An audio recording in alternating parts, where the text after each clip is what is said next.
Hello. Thank you for joining us for tonight's webinar, Transforming Third Grade Common Core Stress to Success for Students with Learning Disabilities, hosted by the Learning Disabilities Association of America. My name is Beth McGaw, and I serve on the Board of Directors for LDA, as well as the Chair of the Marketing and Advertising Committee. It's my pleasure to introduce our speakers tonight. You can see their faces up on your screen. Mark and Mira Halpert are longtime supporters of LDA. They are parents of 4 children, 2 of which have diagnosed learning disabilities. Mark is the co-president of LDA Florida, and Mira is the founder of 3D Learner, an assessment and educational training clinic based in Boca Raton, Florida. We hope you will all walk away with a better understanding of what third grade success means for our younger students and how we can impact this in our school to reach them by third grade. So now I'm going to turn the floor over to Mark and Mira. Thank you, Beth. This is Mark Halpert. I'm here with my wife, Mira, and we really want to say thank you to LDA and especially to Beth for arranging this. Our story started a long time ago when our daughter was in school. Our first child had been a plug-and-play kid, done extremely well. Our second child hit first grade, and all of a sudden the wheels came off. We went through many years of reading programs, psychoeducational testing, tutoring, more learning centers, more of the same. We finally hit the wall in 8th grade when there was a transition meeting scheduled, and there were 8 professionals going to be on the other side of the table, and Mira said, "Mark, I'd really appreciate it if you'd come to this meeting." And the meeting started with a line you never want to hear, which is, "Your daughter has a wonderful personality," because you know the next line is just not good. The next line was, "But your child's not college material because her reading comprehension is 3 years below grade level, and we suggest putting her on a vocational track for high school." I turned to Julie and said, "Julie, what do you want to be when you grow up?" Not necessarily knowing the answer. And she said, "The teacher I never had." The guidance counselor then said, "Honey, you can be a teacher's aide." And at that point, the meeting was fundamentally over. We knew we had to take matters in our own hand. We asked him for ideas, but he said, "Really, there's nothing you can do. You just have to accept reality." Fortunately, Mira has a terrific mom, and Mira put together what's become the 3D Learner program.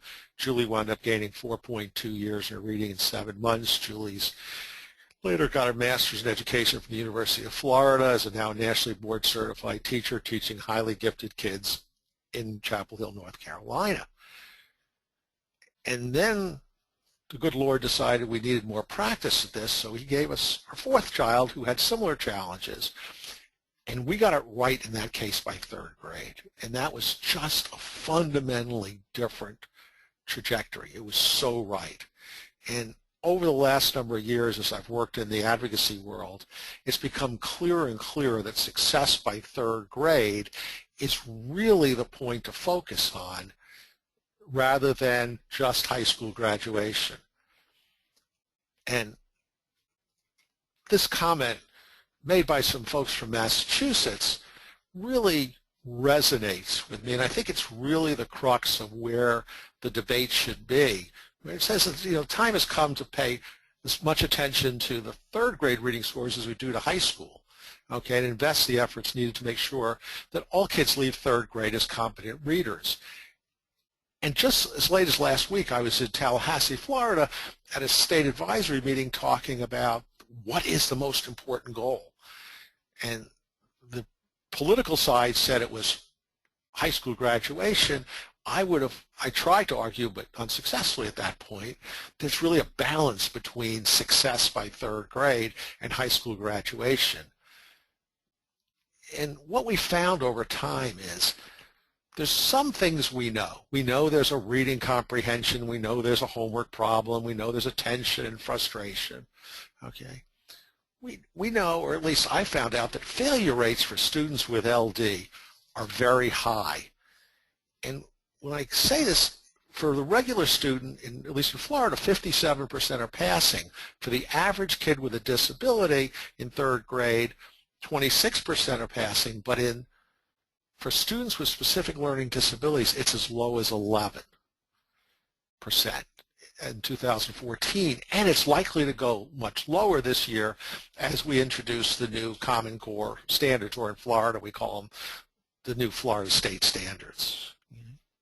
And one of the things that struck me, and there's a campaign for grade level reading, which is a great site to go to, and I've provided a link here, but it says that 75% of the students who fail to read proficiently by the end of third grade falter in the later grades and often drop out. And that clearly says to me, you got to pay attention early on in the game and get it right early rather than wait till later.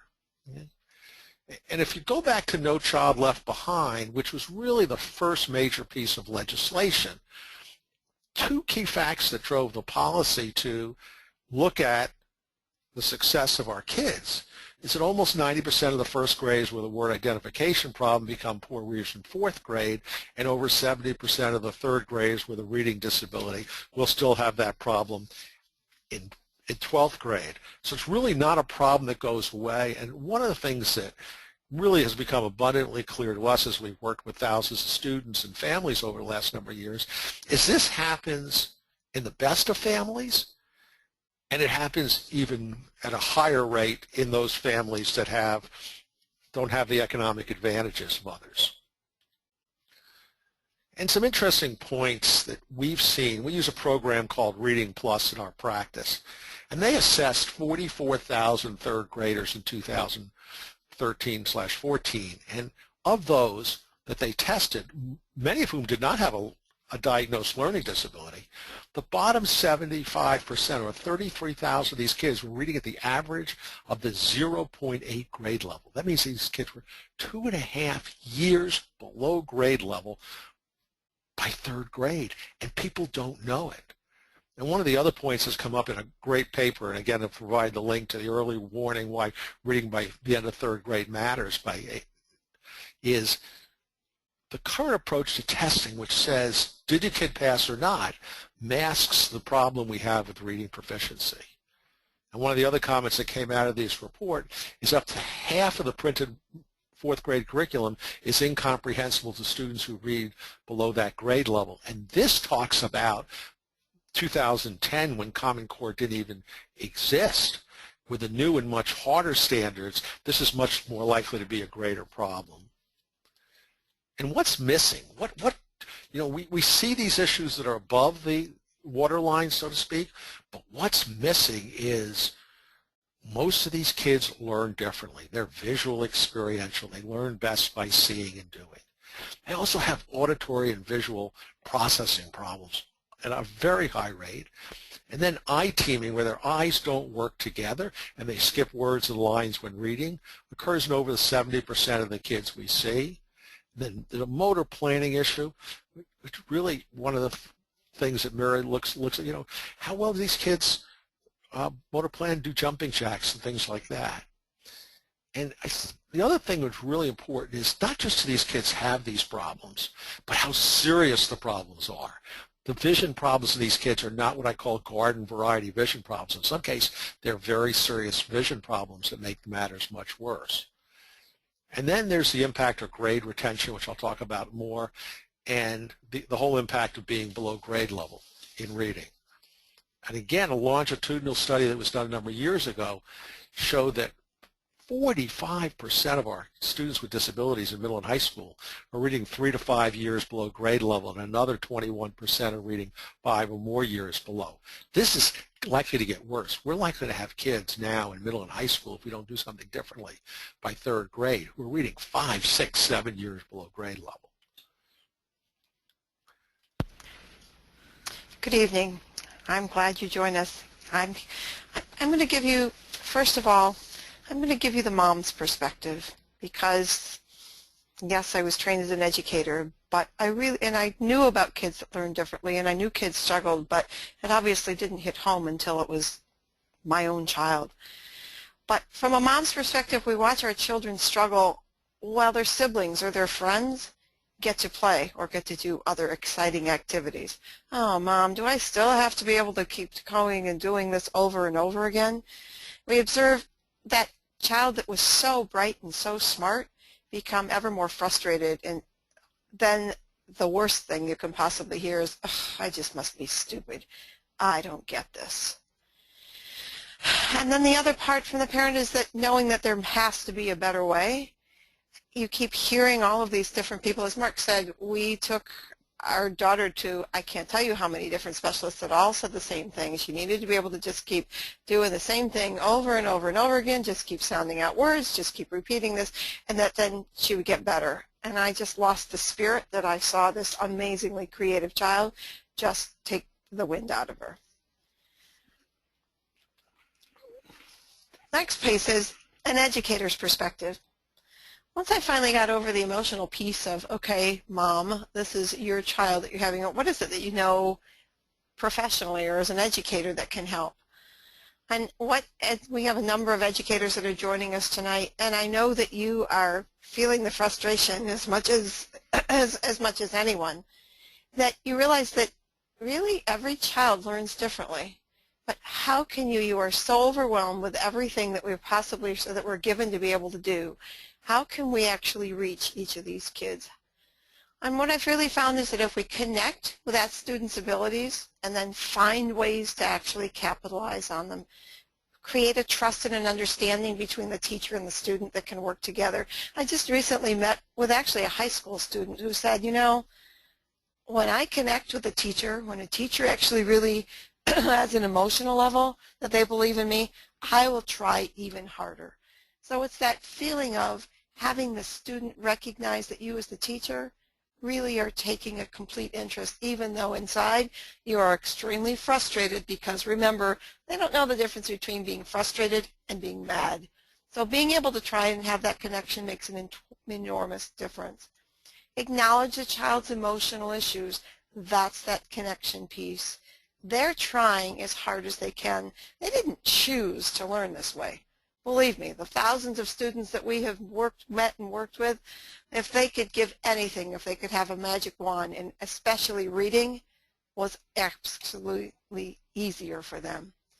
And obviously, as Mark has stated, and will keep stating over and over this evening, the earlier these issues are identified, the better the results and the quicker the results.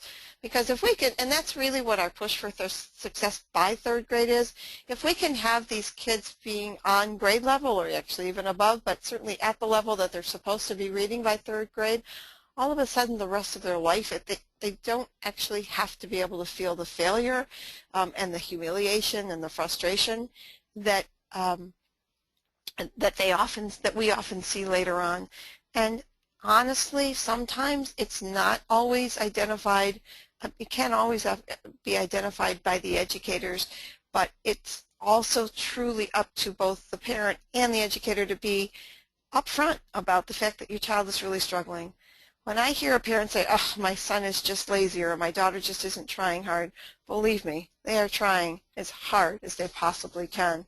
A long time ago I heard from a mentor that when you hear that word lazy, there's really, I'm going to say no such word. Obviously there is the word, but for these kids, there's something else going on. And as Mark identified, sometimes they have these unidentified processing issues. They don't know where to start, or they can't see the print clearly, or they can't hear it properly. What are the fears both parents and certainly kids are feeling about that? Well, grade retention, being held back. Can you imagine this statistic? That's ranked third most feared after the loss of a parent or going blind. Wow. How high is that? The guilt that, oh, if I'd only known, if I'd only done this. We have parents that bring their children in when they're 9 and 10 years old and they're saying, oh, I wish I'd only known. Well, you know, we didn't really put this into place with our daughter until she was entering high school or in high school. The fear of self-esteem or the fear of not having friends. Oh, what will other people think? Or worse, there must be something wrong with them. These are not unfounded fears, but they are absolutely real. But it's certainly something that we know that we can do something about. On the other hand, what does success translate into? Ugh, look at the look on this child's face. You know, it sort of says it all, right? I can do anything. They're like supermen or superwomen. They acquire skills that they will have for lifelong skills. The bonding that they have between the parent and the teacher and the child is unbelievable. Their potential for being in classes with their friends is now real. Yes, there's major push towards being included in this inclusion classroom, but so often these kids are pulled out. We can talk about that a little bit later about sort of the difference, but quite honestly, they feel completely alienated from their friends. Oh, this other kid doesn't work as hard as I do, and I don't get to be in classes with them. That can be alleviated if we can actually get these kids back to grade level and successful by third grade. And obviously it's a huge parental relief, and it leads to an entirely different future and possibility for these kids. Okay. Going on. Next slide. So sometimes it works and sometimes it doesn't. I think I'm going to let you talk about this. Okay. One of the things that happened a long time ago is I found myself in Las Vegas and at an Elvis Presley concert of all things. And the gentleman sitting next to me was the head of the Boy Scouts of Israel. And he had had hundreds of thousands of kids come into this country from Russia without any background, without any language skills. I said, what did you do? What was the fundamental approach? And he said, we took the kids in third grade younger and we hyper-focused on them. We got them right. We knew we could remediate some of the older kids, but we knew the investment was 10 times better when we did it early. And I think that stuck with me, and it's proven every discussion I get into, it's consistent. Third grade, success by third grade is the best investment we can make. It's a pivotal year for the kids. It changes a child's life, and this is a point at which parents and professionals have real leverage to make that change. And it addresses the needs of the student with LD, whether identified or not, because if we're actually focusing on helping all kids succeed, it's a game changer. And LDA can make the difference, because when I look at what's happening in this world right now, lots of people are talking about we're going to identify dyslexia, we're going to focus on high school graduation, but there aren't very many groups focused on success by third grade, and there's no other group focused on success by third grade for kids with specific learning disabilities. Okay, and as Mira alluded to before, it does translate into a lot of successes. Being in classes with their friends, okay, self-esteem, taking electives, a totally different trajectory. We've actually seen kids who identify with LD who wind up going to gifted classes because they were smart with a learning disability. And that's one of the major issues we have to address, is how do we help the smart and even gifted kids who have a learning disability to go forward. And then lastly, it has a huge economic impact, both on the individual child, where the child may be on a trajectory to make twice or 3 times as much money in his lifetime, but as a society, we can really fundamentally change a generation if we get it right. And some of the issues we didn't know initially with a learning difference and the extreme emotionality, okay? And if we go down, the schools themselves don't address learning differences or these related issues. And there's a big belief, a lot of the people at LDA are educators, and really committed parents and professionals together can make the difference. So we need to find a way to bring more parents into this equation. Even organizations like LDA have lots of professionals, not as many parents as we should. And one of the things we're doing, for instance, in Palm Beach County for the first time is we're having a meeting in April focused on bringing parents and professionals just for kids with learning disabilities together, so we can focus the discussion on identifying and helping these kids succeed. And the other point is to understand is a lot of principals and politicians don't understand our kids.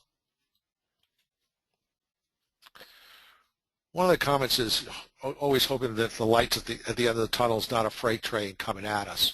In this case, it actually is. Okay, the passing rates, at least when you look at them, every state publishes their passing rates on students with disabilities, which may be in the 20s or 30s.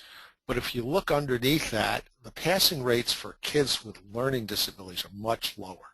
As I said before, in Florida, it's the difference between 26% passing for all kids with disabilities and 11% for the kids with specific learning disabilities. And the passing rates for the first couple of states that took these tests dropped. In New York, the passing rate dropped from 16 to 6% for all kids with disabilities, and they dropped from high 30s to under 10% in Utah. So we're looking at a real disaster. Okay, but we're looking at another disaster, which is we're not identifying kids with learning disabilities. We've gone to something called response to intervention. In Florida, in many states, it's a three-step process. First, where the kids get help by their regular teacher, then somebody comes into the classroom in Tier 2, and somebody comes in Tier 3, where they might pull the kid out, actually, for intensive training. But a lot of the kids, and this was even acknowledged at a meeting in Tallahassee last week, get stuck in Tier 1 because nobody knows what to do, so you just keep doing more of the same. What we need to figure out is focus on proficiency, because if you focus on proficiency rather than the process, then the question is the process working? And the answer clearly is not. It's not working. And if we follow the present path, not only do we see retention rates soar, but we're going to see multiple retentions. And in states like Florida led the leagues, or led the nation, so to speak, in introducing third grade retention policies. And former Governor Bush, who's now likely to be a presidential candidate, promoted third grade retention, and is actually going around the country promoting policies that say we've got to focus on third grade retention. I think we have to actually focus on success by third grade, so we actually help far more of our kids succeed. Okay? And some of the reasons, especially in what I call the Common Core era, and we're actually supporters of Common Core, because Common Core are a good set of standards that actually set the standard for what should be known. Okay? But you have to recognize that right now that in most states the failure rate's likely to be 95%, or 95% of kids with specific learning disabilities being below grade level. Okay? And that's unacceptable. And even worse, or equally bad, is many kids with LD aren't being identified. Okay? And recognizing that without the right interventions, we'll have a generation suffer. But if we make those early efforts, and we talked about this at a meeting, again in Tallahassee a couple of years ago, where we said the group from both the Department of Education and from a coalition I formed called the Florida Advocacy Coalition on Learning Differences, which included International Dyslexia Association, the Council of Exceptional Children, professors, parents, teachers, and others, is if we put together the resources with Title I, with IDEA and Individual with Disabilities Education Act funding and other monies, and invested in success by third grade, we could change not only the lives of an individual student, but many students in a school, and really for our society. Yeah. One of the things that we came into a couple of years ago, and I got really beaten up by a couple of people who said the goal in No Child Left Behind was 100% passing for everybody. We should never give up on 100%, and I never will. But you got to recognize that you got to set goals that people believe in.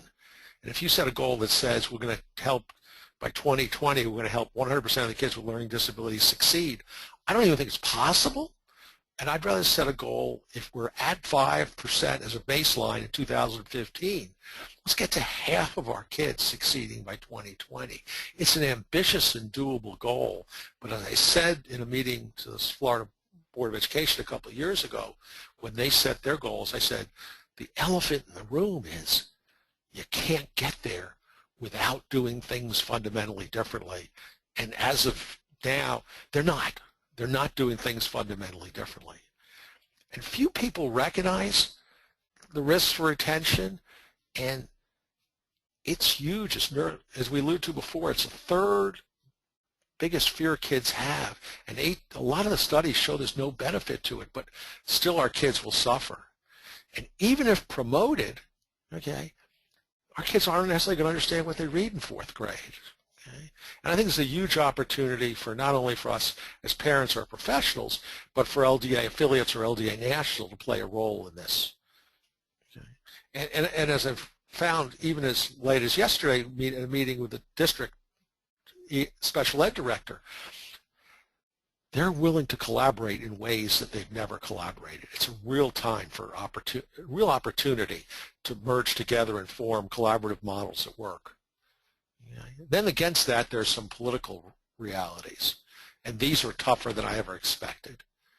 There's something in No Child Left Behind called adequate yearly goals, and it actually really helps students. Okay? Principals had goals, they brought together teams, they had action plans. We actually saw real growth between 2002 and 2006. And then all of a sudden things changed because they changed the rules and a lot of schools didn't have to meet these goals. And in 2012, the Federal Department of Education put out what's called ESEA waiver goals, which is the Elementary, Secondary, and Education Act. And really these goals have had basically no, at least in our state, no help at all. Okay, they were out there. We said we'd go from 29% passing for kids with disabilities to 71% passing. The most recent numbers show we've actually declined a couple of percent, and to be honest, very little focus at the state level, at least in Florida where I live. Okay, and yet 3rd grade retention policy is really a high priority for people, as if this is a panacea. Okay, and the focus on success by 3rd grade, not always true. And matter of fact, I would argue I've been unsuccessful so far in moving, with my coalition, moving the state. But one of the great things is LDA of America has adopted success by 3rd grade as one of their goals, which is really a good effort. And against that backdrop, there's something which you may be familiar with, which is Results-Driven Accountability is a new initiative by Melody Musgrove, who's Director of Special Ed for the country, and she wants to balance the focus on compliance and results. A great effort, but she started something called the State Systemic Improvement Plan, which says to a state, pick one thing that you're going to focus on. And Florida, in their own infinite wisdom, picked just high school graduation, which I think is a problem, and I hope as LDA we can work with the Department of Education to say, look, we need some balanced focus on early success, success by 3rd grade, and high school graduation. We shouldn't focus on one thing.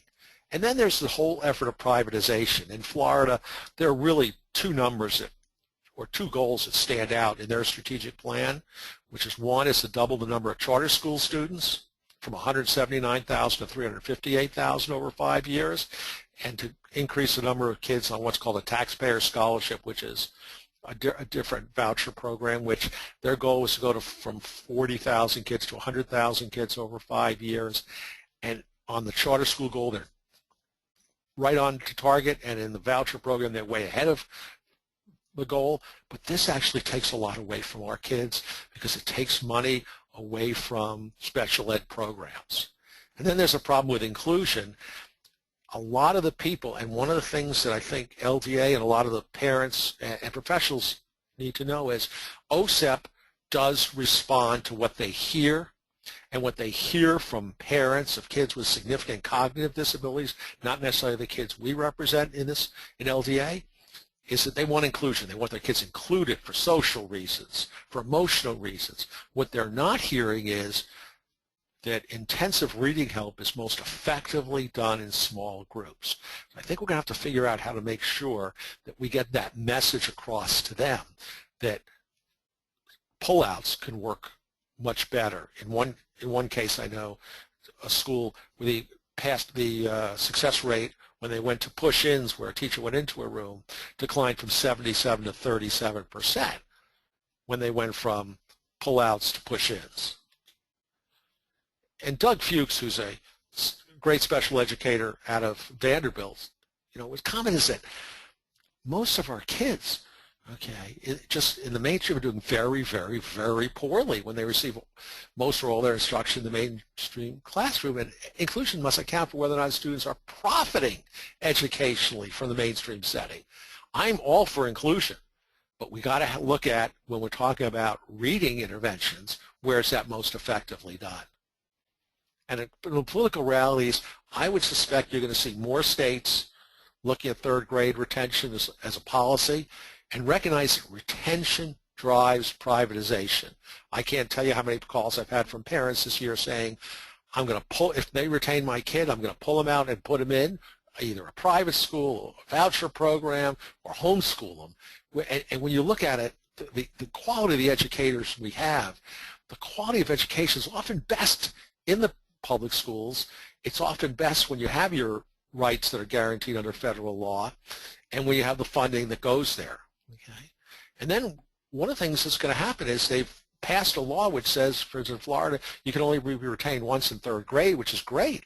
But now we're seeing principals talking about retaining more and more kids in first and second grade, which means there's a chance for multiple retentions. And if one retention is not good for a kid and raises their risk of dropouts or failure, you can imagine what two do. And there's enormous room for improving the process. And my belief is that coalitions can really make a difference, and that somehow the educators, the parents, and advocates need to unite behind success by third grade. And some of the ideas for parents is you can initiate what's called the RTI and evaluation processes. One of the first things that a special ed director said to me was, a parent should first ask when their kid's in kindergarten or first grade, is my child in the RTI process? Some principals are very proactive at this, some states are, some are not. The law says you got to go through this process in most states, so initiating that process is important, but it's also equally important, is my kid moving through the process? Because even the special ed director in Florida said last week, there's a real problem with kids getting stuck in this process. We call it the RTI trap. And one of the things we have, on our website is something called the RTI trap, which refers to kids getting stuck there. And there's a letter put out by Melody Musgrove, who's director of Office of Special Education Programs, that says, that RTI cannot be used to delay or deny an evaluation. And we'll provide that on the follow-up LDA website. And then get the present level of reading comprehension on passages of significant length and complexity. What often happens is schools measure fluency, how well a child reads, and don't necessarily measure reading comprehension. And even when they do, they give it to them on relatively simple passages that are relatively short. A lot of the Common Core assessments are based on 800-word passages that require a lot different skill set. And develop that collaborative model with the school and with the teachers.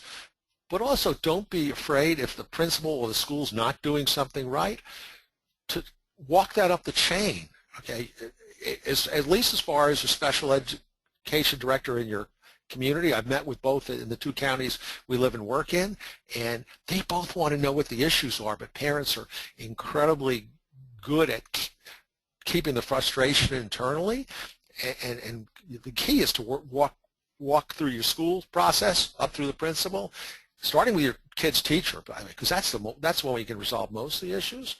But don't be afraid to surface them, because one of the things I found is special ed directors don't hear a lot of the problems. And then we talk about bold IEP, or individualized education plan goals and personal goals. It's really about those meetings, and sometimes schools will say, well, we don't set reading comprehension goals. And I've been told by a number of people they should. Okay, you can have that discussion. I'm not going to agree to an IEP unless there's a reading comprehension goal where we have a baseline of present level performance where my child's at, and something that gets them back to grade level within a year or two, depending on what grade the child's in. Okay? And then you want to make sure you identify, how does my kid learn best? What are the relevant issues? Attention, eye teaming, working memory, processing speed. And utilizing assistive technology, it's really important to recognize that books on tape can often be used as a bridge, not a long-term strategy, but a bridge from where your child's at to where they need to be.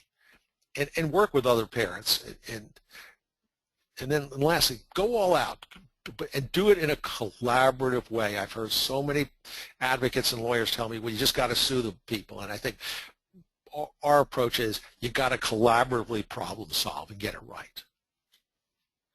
A couple of resources for you to go to. Okay, there's one, the Campaign for Grade Level Reading, which is a good group and one that we might look to collaborate with. And then there's another one which, while you can cherry pick a study that says that retention is a good idea, this link shows that 18 of the 21 studies show that retention is either neutral or harmful, and in some cases very harmful. And the third is, while states have retention policies, Florida has been good in creating different avenues. You want to look at, if your state does adopt a third grade retention policy, are they actually giving kids a different way out? And some of them that Florida offers, okay, is that are especially helpful is there's an alternative test that a child can take, or there's a portfolio, either a teacher developed a district-wide or a statewide portfolio that they can do. And then there are other laws that said you can't retain a child with an IEP more than once before 4th grade, which is just, in my opinion, good policies that Florida's chosen to implement. Okay. And so what can parents actually understand or learn about being able to advocate for their child? Because really, and when we talk about the fact that children need to be able to speak up for themselves, that's one of the most difficult kinds of things. So, and especially in elementary school, the parents need to be able to know this. But as Mark said, being not, well, let's put it this way, being the most collaborative approach and sort of what can we both do to be able to try and help goes a long way. Being in a teacher's seat right now is difficult because they're given all new things to be able to teach, as well as being able to have kids that all have different kinds of learning styles. So it's really important to make sure that that collaborative piece is really a forefront in your mind when you're trying to be able to help your child. But as Mark said, one of the questions you ask is my child an RTI? And we've described it a little bit, but it's this, this acronym for response to intervention. Like, what kinds of things are you trying? And is my child making any progress? In fact, is my child doing this? We've had a number of parents that have said, they said the teacher said that they're trying a couple things, but I don't know if it's really in formal data. Make sure that everything is formalized data so that we can know whether your child is progressing or not. It would be horrible to be able to spend 3-4 months where your teacher tried something, but it really wasn't data-driven, so therefore now you're going to start the process. Also, I would actually have your own sort of calendar timeline. It's not something that we've talked about very much, but the teachers in schools have their own idea, and we've found lots of variabilities even between schools within a district. But make sure that you review this on a regular basis. It's because we've put here once a month. That's certainly feasible. They may say, oh, we just don't have the data yet. You want to be able to try and move this process along as much as you possibly can, because the longer they're just doing something that's not effective, the longer your child is not getting help. Obviously, use an effective and collaborative advocate. If you choose to be able to bring someone in from the outside, make sure they know your child. I know that they are very knowledgeable about lots of things, but make sure they understand your particular child and your particular needs. Maybe it's as simple as this particular teacher doesn't necessarily connect with this child. There are lots of things that are going on, and you need to be able to make sure that that advocate is getting the best for your child in particular. And if they go in for two of your kids that may have issues, even those 2 kids can be that much different. Okay. If you can request an evaluation, Mark talked a little bit about this link is available to be able to have a letter that you can certainly use. And yes, once again, you need to ask for a reading comprehension assessment. And by the way, this is a silent reading comprehension. And when Mark talks briefly about reading fluency, we are seemingly only assessing how well our kids read, right? We read with them at night and they skip words or they don't really sound out words correctly. Well, you'd be amazed. Some of us visual readers may not say the word correctly, but we know the word and we can understand it. But getting an effective, longer piece reading comprehension assessment that's silent is most valuable. And if you need to, bring your own reading comprehension assessment in, whether you get it from the outside, whether you actually do it on yourself. Obviously, having something that you can really show your teachers has the most value. Write a proficiency-driven IEP. What that means is, well, my child's behind. What's going to make them happen? What's going to happen to be able to get my child back to grade level? Not just, goals that we know that the teacher can help get the child back into. We had one second grader who one of the goals was to be able to learn all of the letters in the alphabet by the end of second grade. Well, maybe that's what's proficient for that particular child, but that child's certainly not going to get anywhere close to what was needed for second grade, are they? Set the reading comprehension goal to get back to grade level within that year or 2 years for older kids. And when we're up against, that's just not possible, we can't make those kinds of grades, well, already they're putting those self-limiting kinds of things. We may not get there, but if you don't set the goal, then sometimes if you set a goal high enough, obviously you have to change lots of things. If you don't set the goal like, yeah, you change a few things. Well, this means everybody getting on the same team, on that same train, going the same way all at the same time. Utilize accommodations. One of the better accommodations we actually got from a state education director was consider having, instead of just extra time, having your child obviously take it in breaks, but take that test over a couple of days. It doesn't have to be done all in the same day. So consider the different kinds of options that you can actually have for that standardized test, and initiate. Here in Florida, we do have something called a portfolio. Some other states have it as well, where it's showing some being able to, the child can master the various issues that they need to, the various academic issues that they have. Standards, thanks, Mark. The education standards, and they can show them in a completely different way. But you need to be able to initiate that process, that portfolio, as early as possible. And more than anything, join our Success by Third Grade effort, because being able to deal with that from early on, the better we can. All right, so what can professionals do? Well, professionals need to actually really try to support as early identification as possible. Being able to try and work collaboratively with other teachers to be able to try and get that support, and trying to be able to find what's the most effective intervention for this particular child. And I realize that we're certainly under cost issues and under programs that certain school districts have bought into, but sometimes they're not the most effective intervention for a child. Absolutely using audio books is a huge support.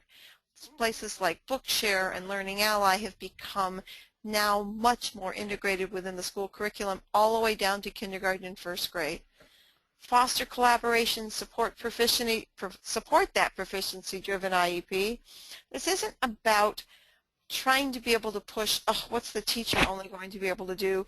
Parents need to be an equal partner in this. So sometimes it is parents need to be able to do certain things at home, teachers need to be able to do certain things at school. But being able to have that proficiency piece, and by the way, the child needs to be able to be accountable for for doing certain things as well. Obviously, the leverage assistive technology. You know, we see kids playing on phones or iPads or technology devices. There are amazing things available now. It's not the end-all be-all. I still want kids to be able to read out of a book, but there are so many assistive technologies that help kids be successful to bridge that gap. They may not be where we want them to be today, but if we have that proficiency goal of where we want them to be, being able to use these technology devices to be able to help them through that, over that gap is amazing. guide parents in how they can help support each other, and again, be a critical point of helping support the efforts about success by third grade. Now, for LDA affiliates, there's a lot of opportunities, and I think one look at is having conferences on this subject where you actually discuss it. I think one of the biggest problems we have, and I admire immensely the success of both the autism community and the dyslexia community, which say we're going to have this decoding dyslexia or we're going to have these other things, but they aren't as much focused on success. And we can actually take these parents out from what I call under the mushroom. I mean, parents with kids with learning disabilities don't tend to come out because they don't really think somebody's going to help them. And I think we have the opportunity, and we got invited to one school parent university that we're doing in January. We got invited to collaborate with a school district in April on an initiative, and then to do a conference with a school district and a wider area in October on success by third grade. And what the school districts are saying is, we want to get the word out that we're different than we used to be. We actually want to do things, and if we just say that, people won't necessarily hear it. But if we model it by working with LDA, okay, then people will start to believe that we're actually here for them, and they'll actually surface issues, which I honestly would say, parents with LD, we haven't been very effective as an organization getting parents to join us. We've been much more effective at getting professionals to join us. And if we ask who do we need the whole community to come together. And we also need to market to younger parents as well as professionals, because we need more of everybody under the tent. And work together. Schools are looking for help, districts are looking for help, and there are other things we can do legislatively and policy-wise, and there's an initiative coming out. You know, one of the strangest things, outcomes of this recent election, is the Elementary Secondary Education Act. It will probably be reauthorized, which is what's formerly called No Child Left Behind. And one of the things that folks are talking about is using students with disabilities as a subgroup, but not having any goals for them.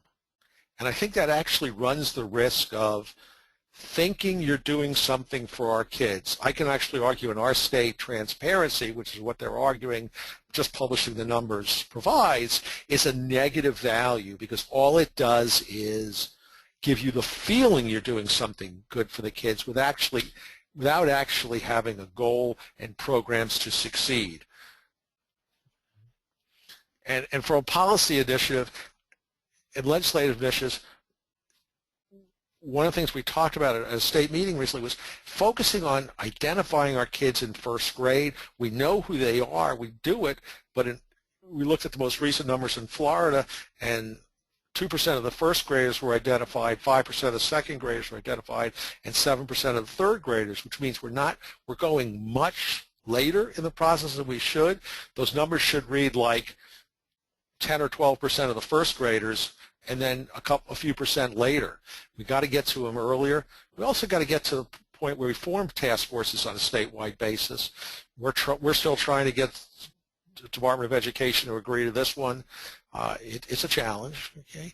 And then requiring proficiency-driven IEPs, I think it would be great if that was in the law, but the districts are working with us, and again, some principals may step out and say, we don't do that here. Again, leverage the district-wide resources there. Okay.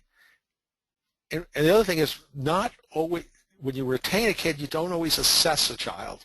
We need to make sure that there's something in the law that says if a child's even going to be retained, there's a school-based team that's there to evaluate the kids. Okay. And then requiring schools to offer pullouts or pullouts for reading. We've heard schools say, we don't do that. And I think we have to challenge that because it's much more effective to do it, okay? And work towards having a statewide goal for third grade proficiency, okay? And one of the things I've asked the state director of special ed for, I said, like, who's responsible for this? And she said, well, I am. And I found in my lifetime when a state director has 87 goals, it's like That's not the person to do it. If we're going to have success by third grade, we've got to make it a goal for all elementary schools. Now, in terms of what we've done separately as Mira and I as part of 3D Learner, okay, we've developed a whole program around this. Okay, we've actually written a book called Success by Third Grade. That won't surprise you. Okay, and we make a free copy of that available to everybody, parents and professionals. And then we make an assessment available to people that says, this is, you want to assess whether your child learns differently, whether he has attention issues, whether he or she has attention issues or vision issues. We have a free assessment that you can take, and then just call us, because we're about trying to help parents and professionals to understand your child or students. Okay? And then we have a website which provides it, and we're giving you our information. And then at the National Convention in Chicago in February of 2015, I'll actually be providing a session from 3:30 to 4:30 on success by third grade. And with that, I'll turn it over to Beth. Thanks, Mark. Well, we're going to answer a few questions that we got tonight. Mark and Mira, are you ready? We are. Okay. The first one is, what is a reasonable amount of pullout help to request for reading on an IEP if your child is 2 years behind grade level? Well, they have something called III, and they do this in sort of 30 and 60-minute blocks. Probably, it's an interesting question. It's not always just about time. It's also about the right approach for this child. So being able to, certainly pulling them out 60 minutes a day is, or as much as you can. If you can do it 90, that's even better. But certainly 60 minutes a day for five days a week is the best. But I think above and beyond that, it's also getting the right kind of reading program for the child, having them be, if you're not making very much success with the same program that you've used for the last 3 to 6 months, it's time to be able to look for a different kind of a program. So I hope that answers the question, but it's really important that we teach kids the way they learn best, and sometimes these visual experiential learners need a much more visual approach and looking at visual patterning for letters and certainly vocabulary building. The new research on reading is actually coming out about having kids build language and vocabulary much more than decoding skills. Okay, great. Now you mentioned RTI, and I suspect that most people know what that is, but can you tell us what that means? Go for it, Mark. Okay. Response to intervention is what they basically found when they looked at the old model, which was wait to fail, and a discrepancy model, which said if a kid's got an IQ of 115 and there's a 15-point differential between their potential and their performance, we'll declare that they're have a learning disability. That didn't work. There wasn't a difference between the kids that had that gap and didn't. So they went to what's called it was now called RTI, or multi-tiered system of support, which says we're going to try to intervene at an ever-increasing level with the hope that 95% of our kids will actually be able to get back to grade level without special education services. And I think that goal is not going to be achieved, but it's a good process. And if done right, if you look up the work of Don Deschler from the University of Kansas, a brilliant man who's done a lot of work on this, it's a good process, but it's being implemented differently. So what's happening now is the Tier 1 is where the homeroom teacher or the regular teacher does some work. Tier 2 is where a teacher will come in and help with a different intervention. And Tier 3 is where usually you pull the student out for a small group intervention. And the key to that all is, at any point there, the parents have the right to ask for the evaluation. That's where the letter from Melody Musgrove comes in. We usually look at expediting Tier 1 and Tier 2, so they may occur over 6 to 8 weeks, and then making an assessment in Tier 3. Are we moving towards the right goal? And if we're really stuck, asking for an evaluation at that time. Great. Is there a time frame for this? No. The guarantee is there's no time frame.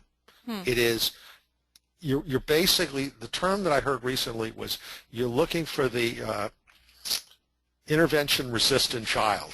So if you're making a progress towards proficiency, not progress, and this is a critical point. I've heard principals say the kid's making progress, but if you look at the trend line of the kid's progress, the gap will continue to widen. So the proponents are very clear. There should not be a timeline. If the kid's making progress back towards grade level, then you should continue in response to intervention. It's also important to note that at a meeting we had at the LDA meeting in Jacksonville a couple of years ago, 13 out of the 14 parents said their child actually got better services and more intensive monitoring in RTI than they got when they actually got qualified for special education. So when you get to special education, you want to make sure there is progress monitoring on the same level as there was there. But no, there is no timelines, and there probably never will be timelines in this one. Okay. Do you feel that a tablet that reads stories to a child will improve comprehension? Let me read a little bit more. A child who only reads at the first grade level that I work with understands and asks high-level questions when I read to him. The tablet actually tracks the words as they read. Will this help him? Absolutely. It's probably one of the best uses of technology, and especially what's happened in the last couple of years with this technology, especially on a tablet, not just on a computer. It's unbelievably helpful. And it's interesting because I get a lot of parents that say, well, the teacher says that he must be an auditory learner because when I read the story to him, he understands. It's a very different issue versus it's not so much. What's happening is the child has the ability to be able to, as those words are being tracked on a tablet, recognize what those words are and hopefully visualize. That's really what they're doing. Is they're creating that movie in their head because they're not working so hard to have to decode the word that they're actually able to recognize that it flows. How difficult is it to understand something with the man ran down? You get the picture. It's so difficult to be able to hold that memory, especially if these kids have executive function and memory issues. So using a tablet, we also actually even suggest turning the closed caption on your television. These kids, by and large, are television or movie watchers. Put the closed caption on it. Those words go across the screen subliminally, and the kids really get that. So I totally support using the technology, using the tablet, of having the kids use words, because then they can also access books that are more at the grade level of what their friends are reading, and that makes them be more socially acceptable. So absolutely, yes. Okay, thank you. Next question is, what can I do to encourage my child's school to screen for LD in the early grades, K to 3rd grade?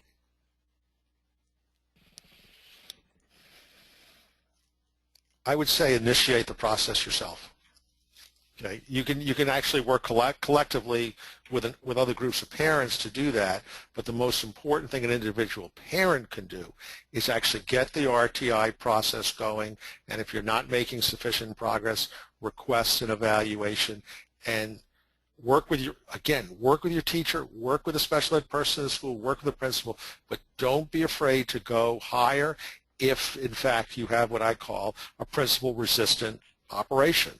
Because in many schools, at least in our state, there's site-based management, and the site manager says, well, the principal says, this is what we're doing here. And that's not really the truth. It's the truth as they choose to say it. But in talking to special ed directors, they want to know if that's happening, and they're more than happy to have that discussion. I'm not going to guarantee success, but we've got to get a little more forceful at initiating the process, fighting for our kids' rights, and sharing the problem with those people who can help solve it. Okay, so a follow-up to that is, what can I do if my principal doesn't seem to be following the same process as you are following here? What we've suggested to us is you go to if let's say you have a school that has, and you're in a big county like we are, where there's an area director of special ed, you go to that person, and if that doesn't work, you go to the special ed director in the for the county, and go to the state if necessary. And there is a state complaint process, which is actually quite easy to follow, but we think 99% of those complaints can be avoided if there's collaborative problem solving to do it. But don't be afraid. There's a real need to stop this. The kingdom is a castle, and that the principal's in charge, and there's nothing you can do about it. And you can also work with groups like LDA to actually make sure there's a process in the counties to make sure the principals are aware that they have to follow the law. Okay. You mentioned I-teaming in your presentation. Can this be learned? Can I-teaming it? Well, actually, I-teaming actually is something that your eyes are two individual objects run by muscles, controlled by muscles. So the I-teaming piece is, yes, it can be trained. You can definitely get your eyes to be able to move together. It's not so much you learn not to team them. It's basically what happens when kids are looking at distances and not actually focusing their eyes together on small parts of words, or even words going across a page at a 15 to 18-inch distance away. So it can absolutely be trained, yes. They're actually programs to that. And one of the key things to know is a typical eye exam or vision exam given at a school or even by an optometrist may look at acuity, how well your child's eyes see at 20 feet away, which is very nice. And the test was developed to help Union soldiers figure out which Union soldiers could shoot Confederate soldiers, and they determined the distance they shot at was from 20 feet, so the 20-20 chart was developed. The assessment we have on our website was actually developed by the Optometric Association, which identifies the eye-teaming issues. It's a very different issue, and there's also a website called covd.org, the College of Vision Development, that can identify behavioral optometrists in your area. This is probably the single most common issue that kids with learning disabilities have, is an eye-teaming issue, and it is not, while others may argue this is a controversial treatment, now that we've had 500 clients that have been through it, it's not controversial to us at all, and many of my colleagues in LDA have praised the fact that their kids got both the right reading intervention and the right vision intervention, and it's the combination that made the difference. Okay, great. Is there a reading program you recommend for the visual learner? Well, that's an interesting question to ask me, since I developed the 3D Learner program because I didn't find a good reading program for my daughter, and believe me, we tried lots of them. The children that are really visual learners learn best when they obviously recognize the visual patterns of words and understand vocabulary. The silent reading program that we use beyond that, we found actually is Reading Plus is a good one, but I guess I'd have to be able to sort of say that, yeah, that's why I developed my program. Reading Plus, is that the program? No, Reading Plus is another program. Reading Plus is a program that is used as for kids at 3rd grade and on. I just found that basic programs for kids to be able to learn visually, that's why I developed 3D Learner, but there are very few programs that are around that's sort of difficult to be able to find. Because, and what I guess I said earlier about the fact that when you were working with kids in only decoding programs and breaking up and trying to be able to remember rules, I found that those programs are much more successful once kids have the basics of understanding the visual patterns of words, understanding letters or just symbols, and understanding what those letters are in order that create. You know, we can have letters like W, H, and O, and you put them together in that order, and it's who, and you put them together as H-O-W. They're the same letters, but they mean something completely different.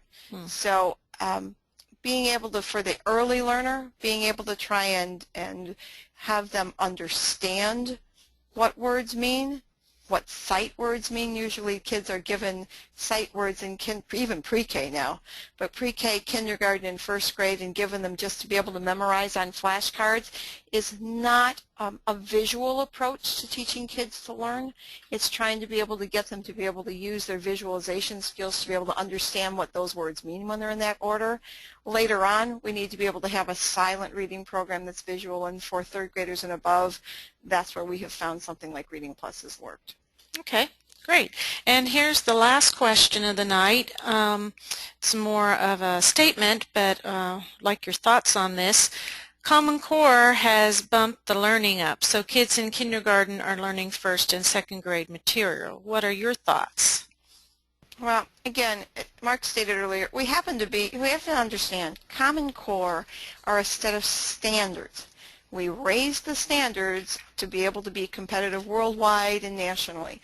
The challenge was that those standards were based on what was college and work ready for 18-year-olds. And in order to be able to get to where we needed to get to at 18, you had to be able to move it back down and down and down and down. So basically what's happening is, yes, kindergarten, first and second graders are made to be able to learn something. The standards are not the same as the curriculum. So but they didn't really do things very developmentally appropriate for these kids because, again, they worked from top down. So yes, it's bumping the learning up, but what's a little bit different is it's a different sort of concept of how we're trying to be able to get kids to learn. So it's more about language, it's more about understanding words, it's more about getting kids to be able to think differently versus necessarily coming up with the right answer. So for all of us parents and grandparents who have learned a particular process over the last 50 to years or so, or 10 to 50 years, it's a completely different way. We're not looking for the right answer. So yes, it looks like, and the pressure for kids in kindergarten through third grade is really difficult, which is why this effort about being able to get intervention early on is so important. I hope that answers that piece. I think Common Core in combination with just a third grade retention program is dangerous. Right. Common Core in combination with a success by third grade effort is a game changer. Good comments. Okay, so we want to thank you for your interest in this webinar. It can be viewed again on the LDA website once we archive the recording. So if you know someone who could not attend tonight or you'd like to view it again, please look at the archived version. A copy of the presentation will also be available on the website, on the LDA website, LDAamerica.org. You can find it by going to the home page, clicking on Media Room, and then Webinars. That's on the drop-down menu on the navigation bar. If we do not have a chance to address any of your questions, you can contact Mark or Mira offline through their email address, which they will provide at the end of their presentation. We also want to let you know that your membership will help us provide quality webinars like you have heard today, as well as support your state affiliates with activities on the local level. So we encourage you to join as a member. As Mark mentioned, he will be at the LDA conference on Wednesday, February 18th, I believe that is, and we can continue this conversation at that time. Also, Melanie Musgrove will have a special session, and the Public Policy Committee is also offering a special session on this subject. Lastly, we would appreciate if you take a moment to give us feedback on the webinar so that we can help to improve future webinars. Thank you to Mark and Mira and all the attendees for their participation in this LDA webinar. And if you would like to continue the conversation, you can go on to the LDA Facebook page and give us your thoughts. This concludes the webinar. Thank you very much, Beth. Thank you, Mark. Thank you, Mira. Thank you.